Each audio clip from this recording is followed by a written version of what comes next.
we spent the past couple of years in a crazy hot market. Louisville home sales decline as demand outpaces supply. Effective communication is at the core of any situation. If you master these two ideas, you'll have a chance of being successful at residential real estate marketing. I think you need to be looking for investment opportunities that move the needle. The market will never crash if demand exceeds supply. This is what I've been telling you all along. This is the Jay Pitt Show. And we're back, folks. Welcome back to Talk Radio 1080. This is the Jay Pitt Show. I'm your host, Jay Pitts, with my co-host, Mr. Ryan Harris. What's up? What's up?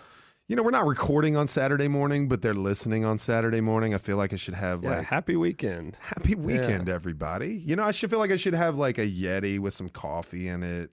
It's brisk outside right now. Oh, you're describing somebody's morning right now. Dude, it's a relaxing morning. Actually, this Saturday, I don't know. We'll see. The weather is so spotty.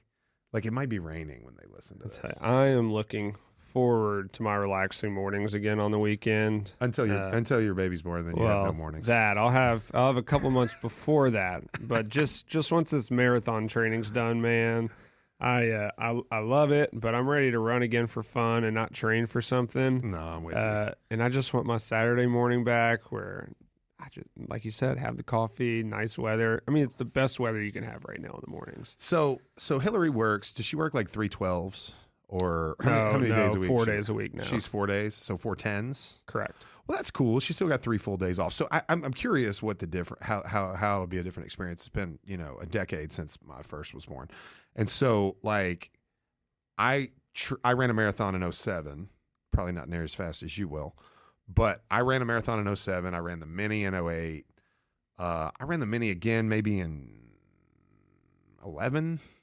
And once my son was born, I couldn't find enough time for the long training runs. It's unbelievable how much of your time it takes. Like 2-3 hours, especially if you're driving to a part of the city to do the run, because we would run at Iroquois a lot.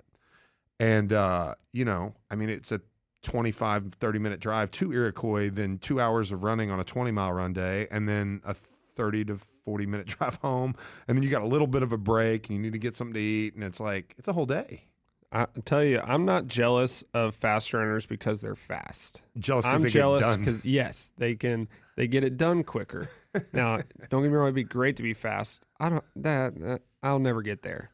But yeah, that's what I'm jealous with them about. So fun story about my running. I will tell you, growing up, we would have conditioning for basketball, baseball, football, whatever season we were in.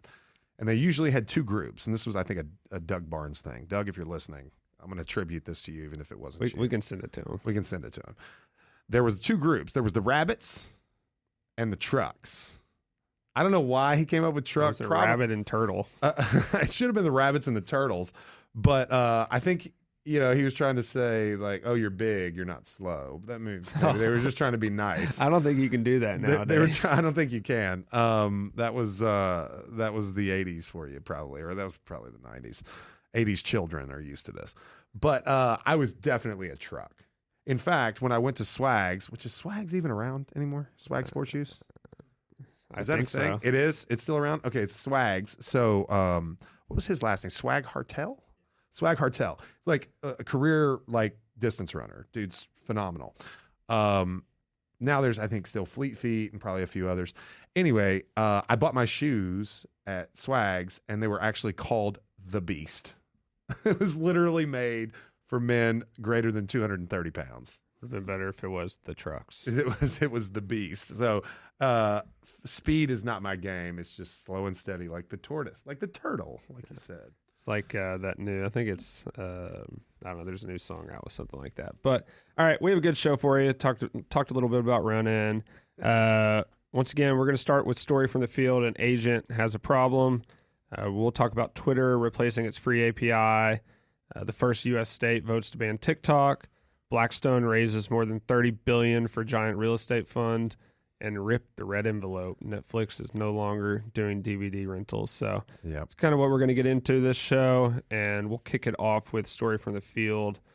And let me read this screenshot, actually. So this one is from a Facebook group, this story from the field. So for people listening, there's this massive real estate Facebook group. I think it's like 400,000 members now. a lot of agents, investors, and probably just nosy people as well. But it provides a lot of funny posts. It's just like any social media, just people going at each other. But this agent said this: "I want to vent." That's how I knew this was going to be a good one. And they posted anonymous, but I'll read it again. "I want to vent, so I'm going anonymous. I'm venting because of my stupidity. How moronic can I be? I'm too nice and too trusting and still like to help people. I got this house listed. The owner bought another house in another state and moved out. There were several animals in this home, still in a great, desirable area."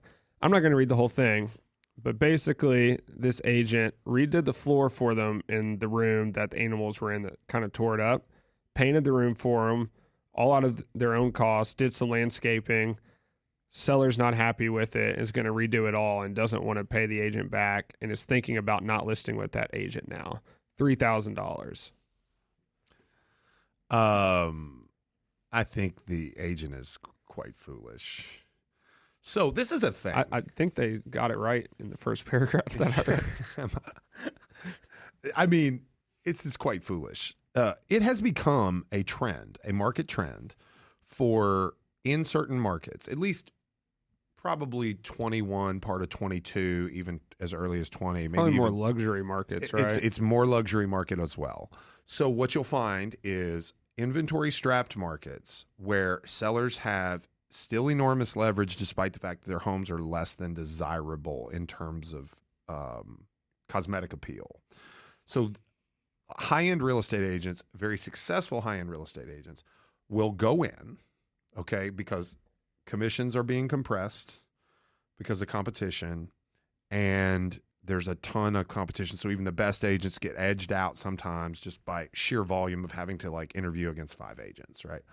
So as a point of differentiation, a really successful agent or a big team or team lead or brokerage would go in and offer to renovate the property on behalf of the seller, spend sometimes 6 figures, right, in these luxury markets. The one that I'm most privy to personally is one in Boston. We referred to a really good agent in Boston. One of our team members referred to an agent I know in Boston that did this. She put $100,000 into the property. She had she took a lien against the property. Had a contract for the construction. She fronted the money. That's good. She oversaw, right? Everything was spelled out. Okay, here's what happens when you don't pay. Here's what happens when the house doesn't sell, et cetera, et cetera, et cetera, right? The contract converted to a mortgage where the homeowner would have been required, or she could foreclose, right? Which, remember, there was a ton of equity in the property, so the owner's not going to let that happen, right? They may lose $300,000 in equity to not pay back a $100,000 loan. So that's not going to happen. So my point is, it's not a bad idea to do these things. If you're well capitalized, if you have the skills, if you have the organization, if you're trying to set yourself apart from your competition in a competitive market, okay, I see it. But you can't be foolish. You can't do it out of the goodness of your heart. You have to do it because it's a competitive advantage from a business perspective. And yes, you get to get the benefit of feeling great about helping someone that needed help. But it has to be, at arm's length. It has to be, professional. It has to be sterile. It cannot be because the only reason is you feel sorry for someone, right? And you certainly have to approach it like a business and execute from a business perspective. That's what this agent did. It was wildly successful. She got paid back her money. She got the full commission. She didn't have to discount. She didn't lose the listing. She sold it pretty instantly and made a really nice commission and served a client and has a raving fan. There's a lot of benefit there. Is it usually the agents or is it the bank fronting that money? The agent did in this case. And I'm familiar with agencies in California that do the same thing. This was in Boston, New York City, Miami.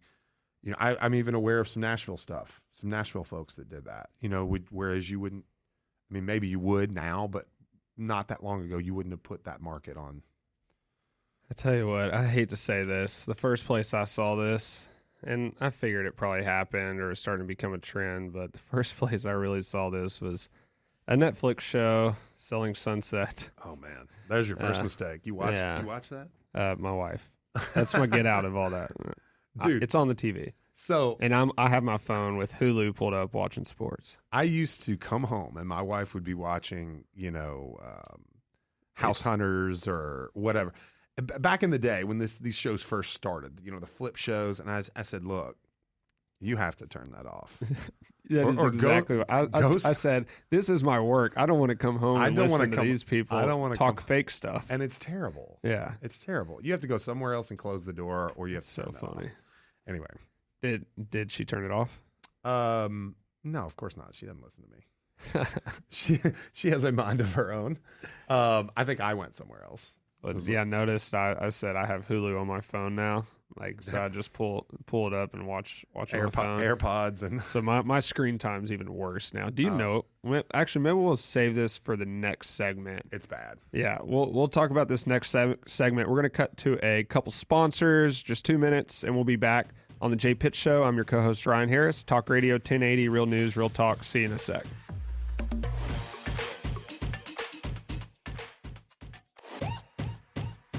Welcome back to the Jay Pitt Show. I'm your co-host Ryan Harris, Talk Radio 1080, Real News, Real Talk. All right, Jay, we about talked about it. The last segment before the couple sponsors. Do you have any idea what your screen time is on your phone? I'm looking it up right now. You get that thing like, hey, your screen time went up by this percent or down. I'll tell by you this what percent. gets me the most. I'm right around. Oh, it's going to be bad to say. Probably like 8.5 hours, and it's even more discouraging when I have like a good week and it's like your screen time was down 24% last week. You were on it 7 hours a day. I'm like, that's still awful. I want to say mine is it's not pulling up right now. For some reason, Your phone's cutting you off. I've got the spinny wheel of death. But yeah, I want to say it's like 9. I want to say it's like 9. That's hours. better than I thought it'd be. Well, I mean, I'm on it all day talking to people. Yeah. I'm sure that's counted. You know what's even more? You have your notifications off. Yes, and I it's do. still 9. Yeah, it's still. Yeah. I don't get sucked into anything. Like, I mean, I don't have any email notifications. I have no text notifications. I have no red dots for social media notifications. None of it. I have to go specifically to that app looking for the thing. None of my and when I download a new app, I always try to set it to default no notifications. And when I end up seeing red dots on my phone, I get really, really angry because it's like what really upsets me. This is an Apple. We had a little cut from our show the other day. People love that on social media. Yeah, of course. Who knew there were so many Android lovers out there? Dude, the daggers are out. No, one thing I hate about Apple is every time it updates, it wrecks all your settings. Yeah. Like all my notifications, I have to redo them every time the phone updates. Huh. It's a pain. It is a pain. I just updated my phone not too long ago. Yeah. It's pretty smooth.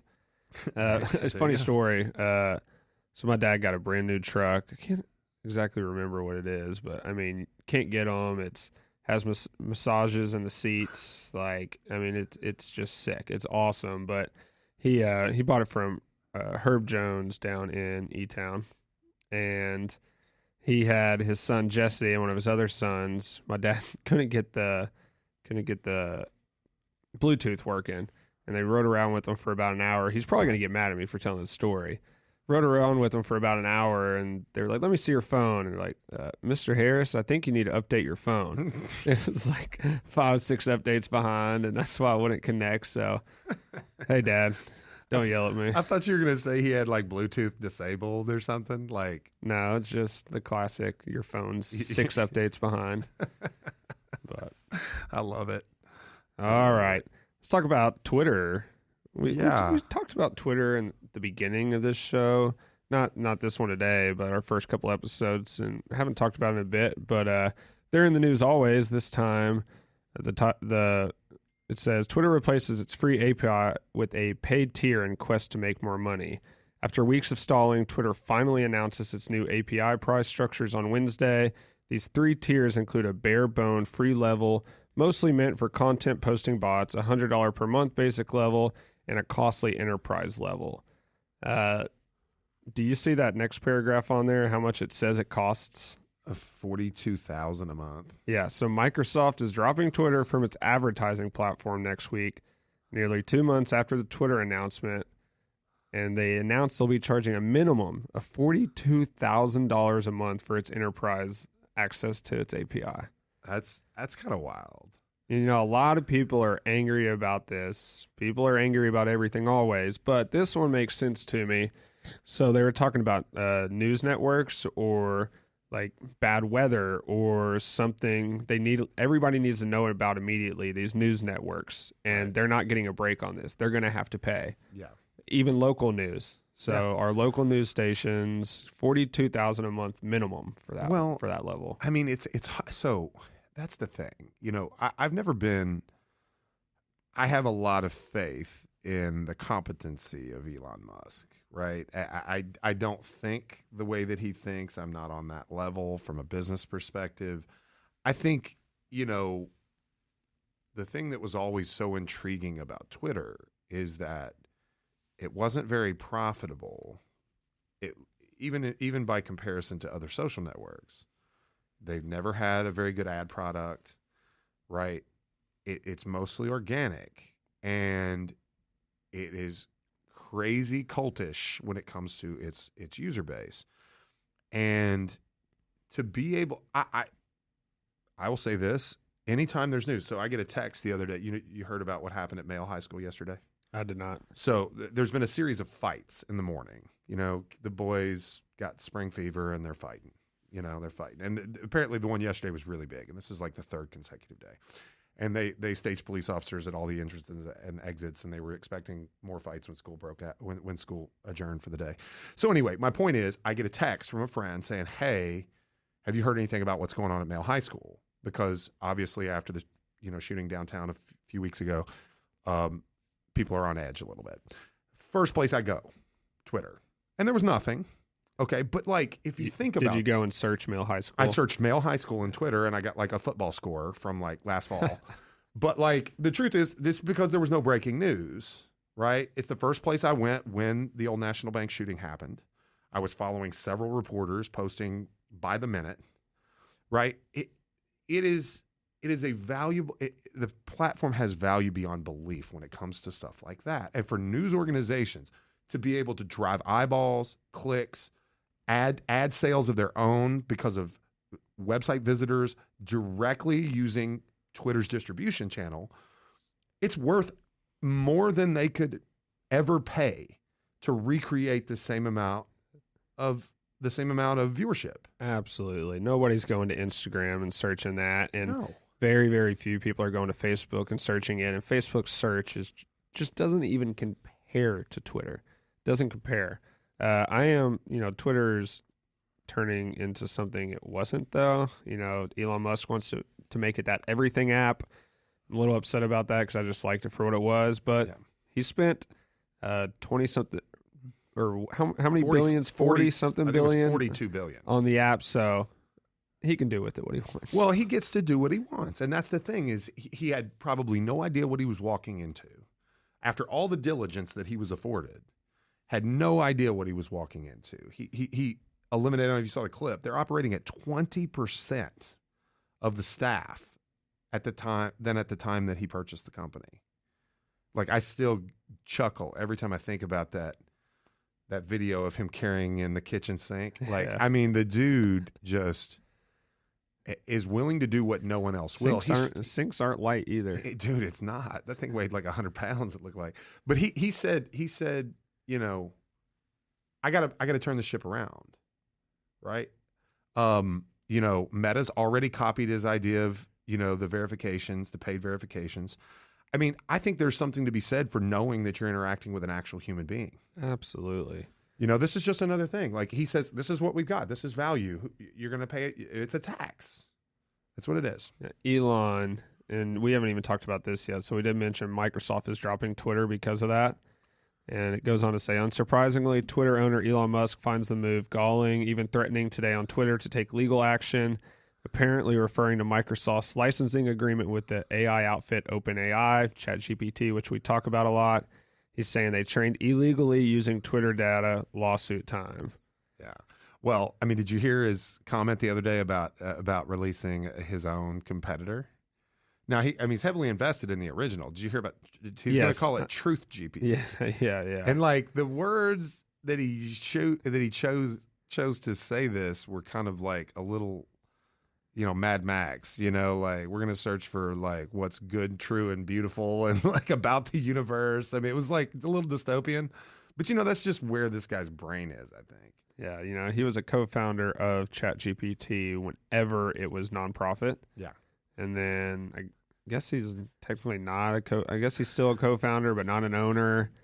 And Well, he had a tweet, and he said he gave him $1 billion, and he said, "So how where's my $1 billion now that you're for profit?" Is basically what the gist of the tweet was. Yeah, Sam Altman's the CEO now. Yeah. Very successful entrepreneur. Mm-hmm. So I don't know. We'll see where it goes. I believe Elon. He backs up most of the things he says. So if he says there's a lawsuit coming, I don't doubt him. Well, he hasn't appointed a CEO of Twitter yet. You know what I feel like I'm watching in real time, and I just started watching this show, Secession. So I'm actually on season 4 now. Are you? I'm not all the way caught up, but I feel like I'm watching Secession in real time. It's a good show. It's great. It's a good show. I mean, It said it's the show about making deals where no deal ever gets done. None, and it's so like you can believe that it's like that, can't you? You're like, man, this is such a like the patriarch that like made it, and his like messed up kids trying to like monkey around and figure out how to keep it going. And Elon does have a lot of kids. He's got a ton of kids. All right, maybe we'll get a reality show like that sometime. yeah. We're going to cut to some ads here in a second. When we come back, we'll be talking about the first U.S. state that voted to ban TikTok, and we'll talk about Blackstone raising their $30 billion fund. But in a couple of minutes, we'll be back. Jay Pitt Show, Talk Radio 1080, Real News, Real Talk. I'm your co-host, Ryan Harris. See you in a sec.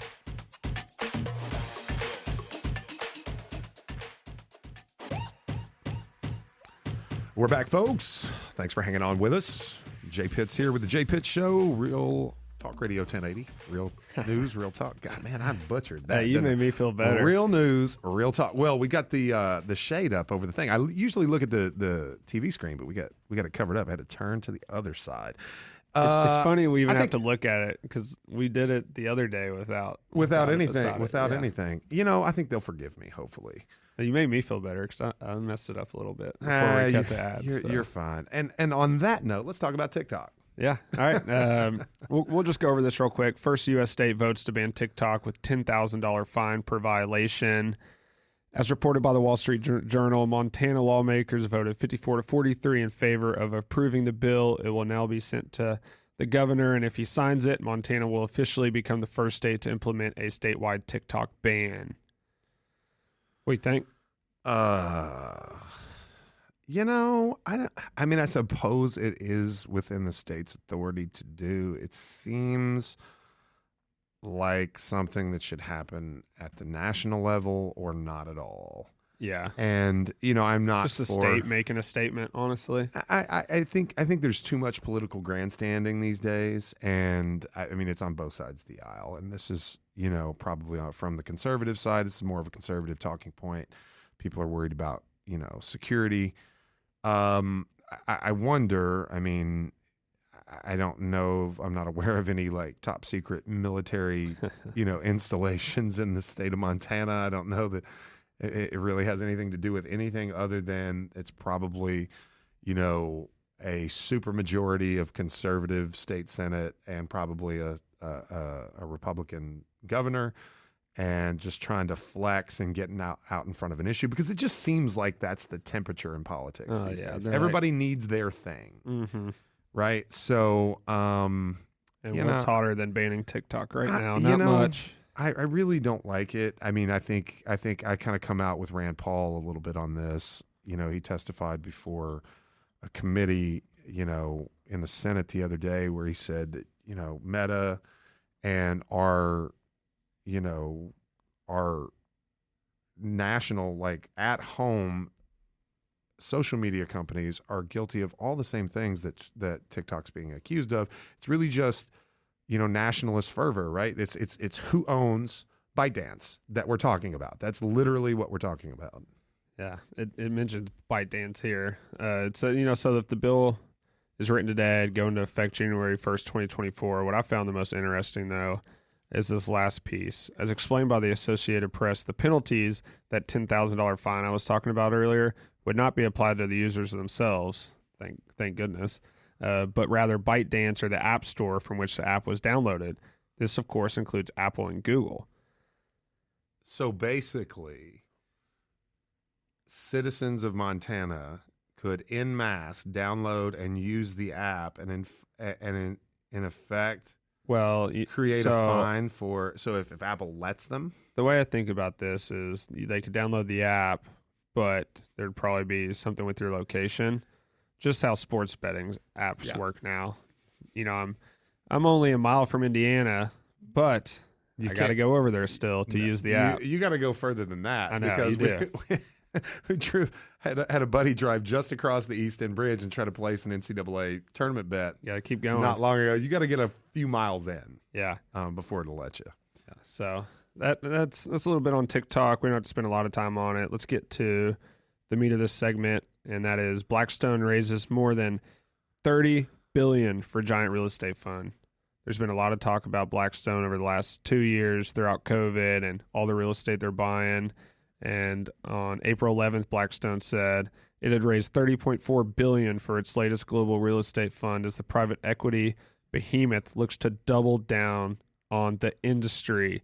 The fund, called Blackstone Real Estate Partners X, is 48% bigger than the asset management giant's previous real estate fund, which closed in 2019. So all the talk Blackstone got the last 2 years, they just raised a fund 48% bigger this time around. I mean, we got a lot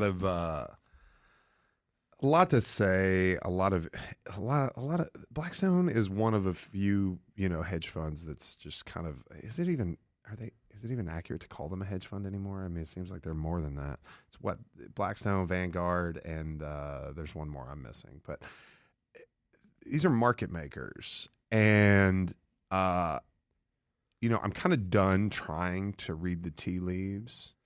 Frankly, this could be one of a couple of things for me.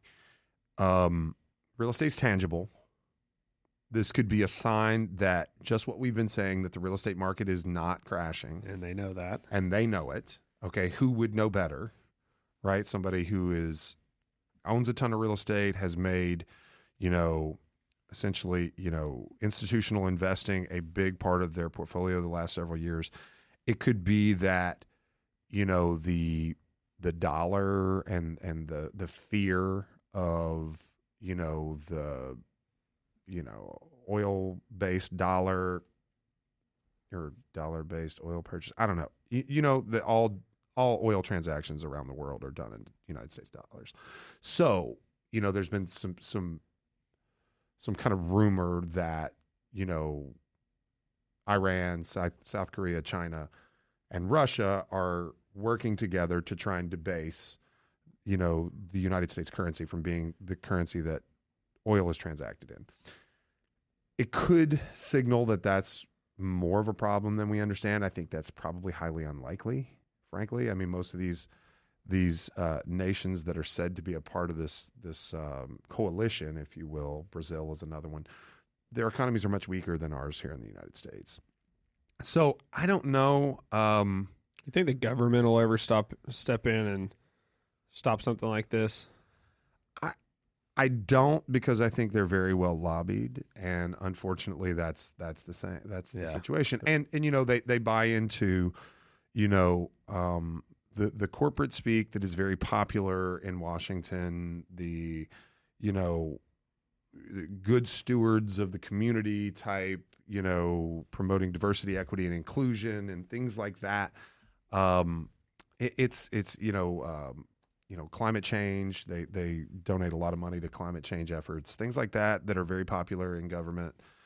I don't think they're going to get stepped on there.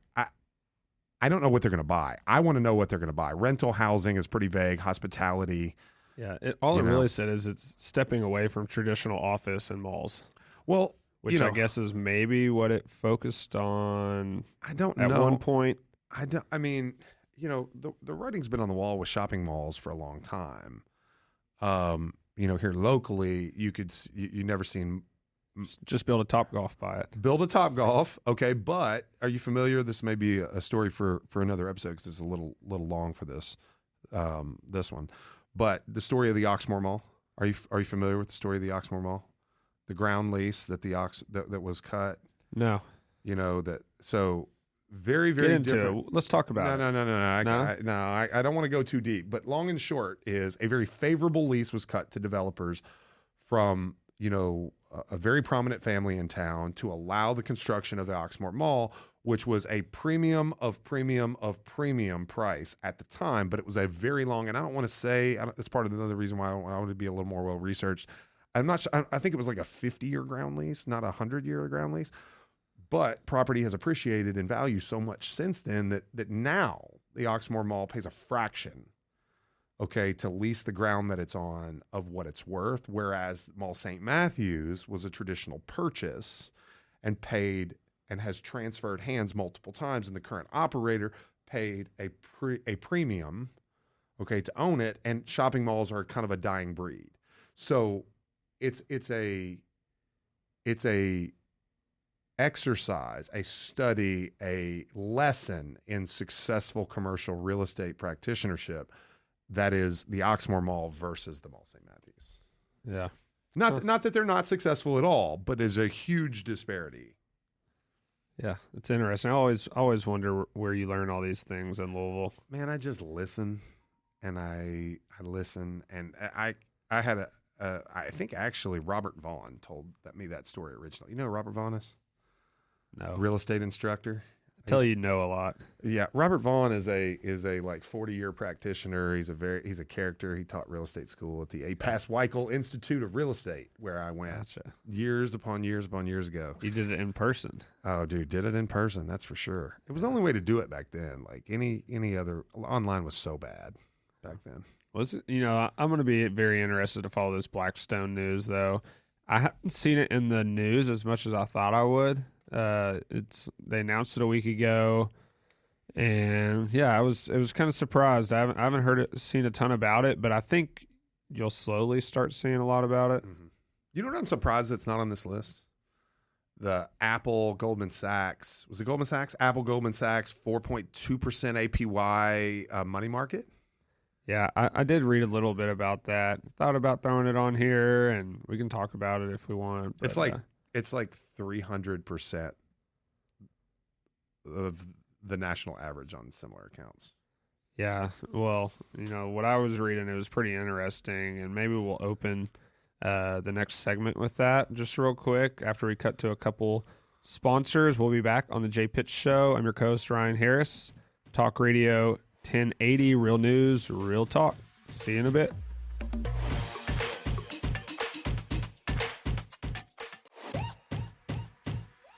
And we're back, folks.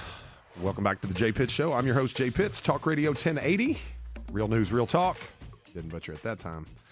Got it. All right. So, Brian, we left off last segment. We talked about Blackstone. We talked a little bit about the Oxmoor Mall versus the Mall St. Matthews. Talked about TikTok bans. I'm next on the rundown is the RIP to the red envelope. Where 25 years later, Netflix kills off DVD rentals.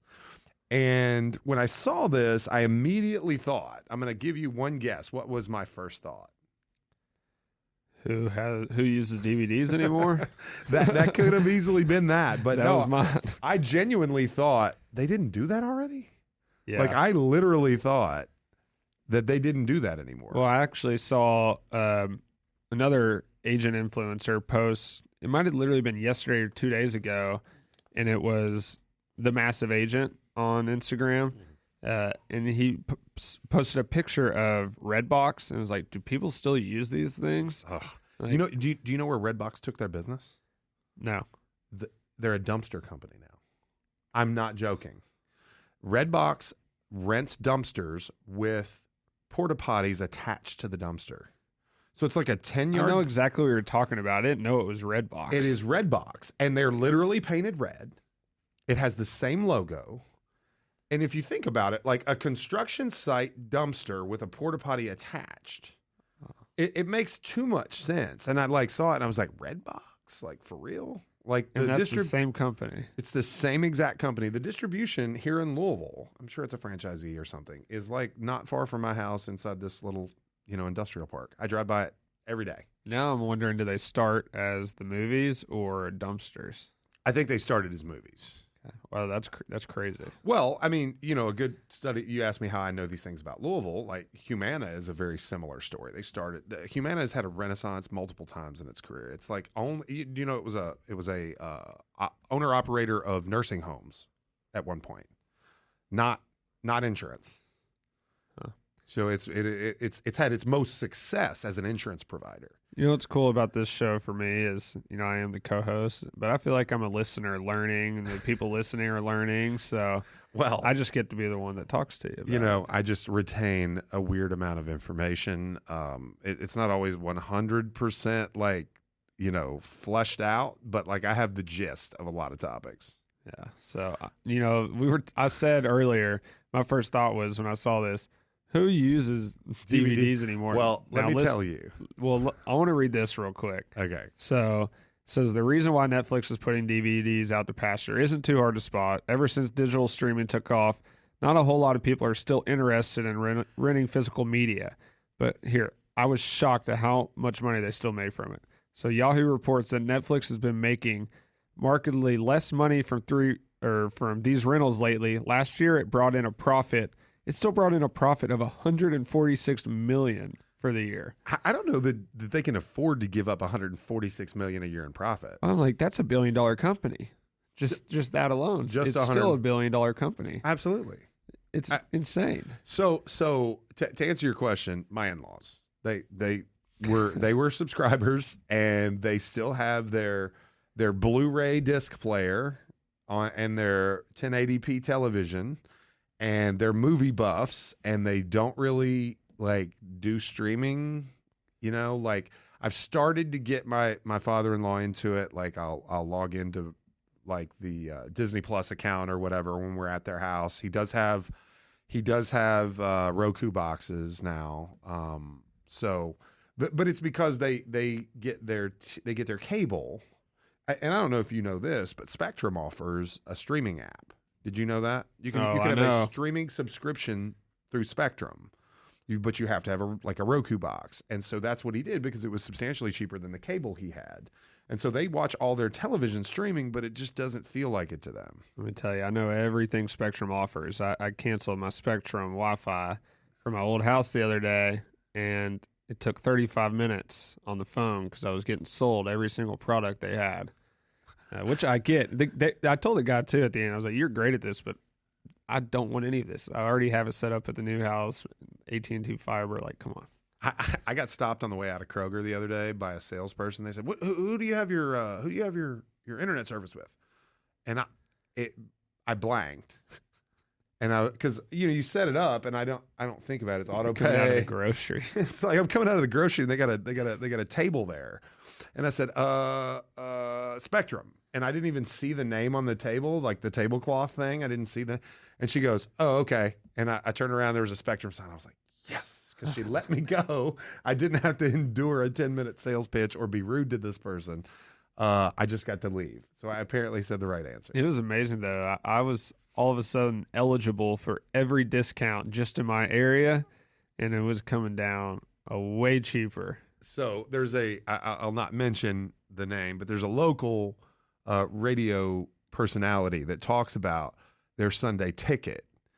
And they call to cancel their Sunday ticket every year because the price like triples, like, because it's always a promotional rate. And so their NFL Sunday ticket, around August, about when football season can kick up, they pick up the phone and call DirecTV and say, I'm out.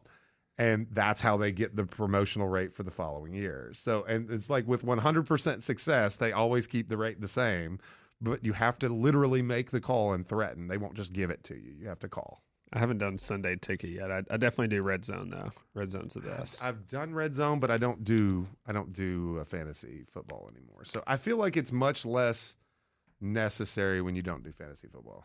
Yeah, I'm sure Red Zone's harder to watch too with kids, so I'll learn that soon. I can't watch it. I don't get to watch anything. I'm lucky if I get to watch the Ravens, and my 10-year-old is a huge Lamar Jackson fan. Well, that might not happen this year. Might either. not happen this year either. All right, let's end with a little real estate here, Jay. We're not going to get to all these, but I did want to bring this up. I think these are good to do. Sure. This is 10 best kept secrets for selling your home. We'll just go through them, see what we get through. Well, number 10 is number 1. Yeah, I mean, I saw that one. I was like, no, they nailed this. So selling secret number 10, pricing it right. I mean, it's the only thing that matters. Literally, I shouldn't say that. A culmination of other things can defeat a good price, but a good price or an accurate price pretty much trumps everything else. If you make a mistake there, nothing else matters.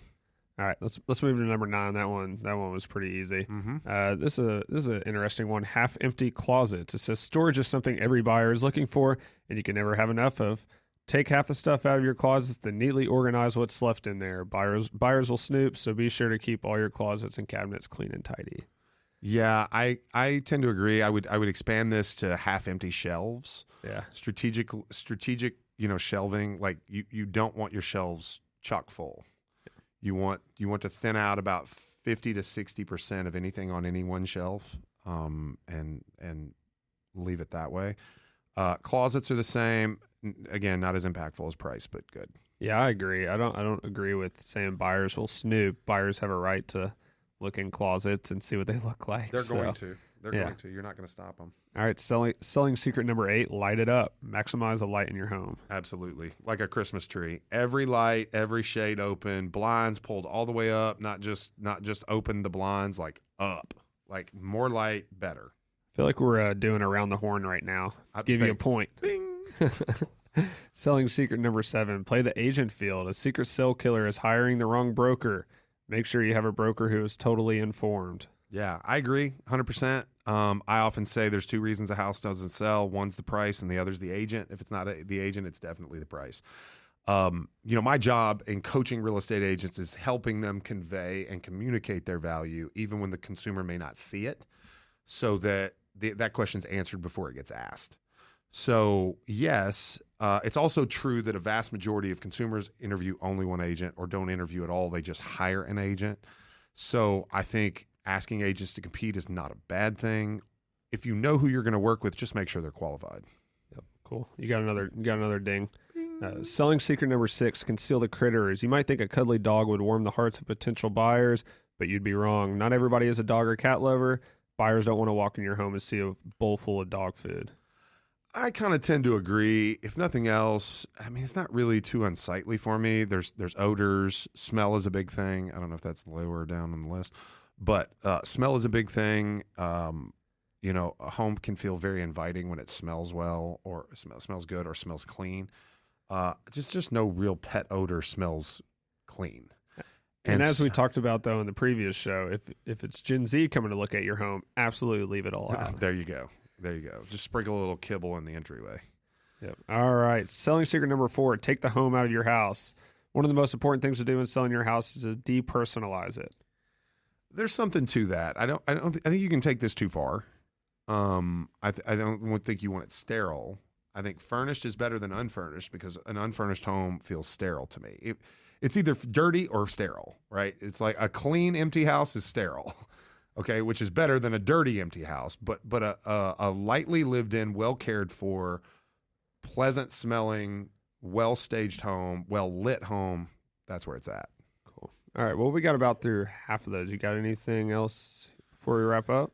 No, man. I mean, I'm enjoying doing this. We're 7, 8 episodes in. We need to set up an email or something for people. Shoot us emails for questions. Okay. Well, you can always just email us directly. You can get me at j@pittsteam.com, j@pittsteam.com. You can find me on any of the socials. Of course, the show airs on Saturday mornings. We recorded a few days ahead of time, but Saturday mornings at 9 o'clock right here on Talk Radio 1080.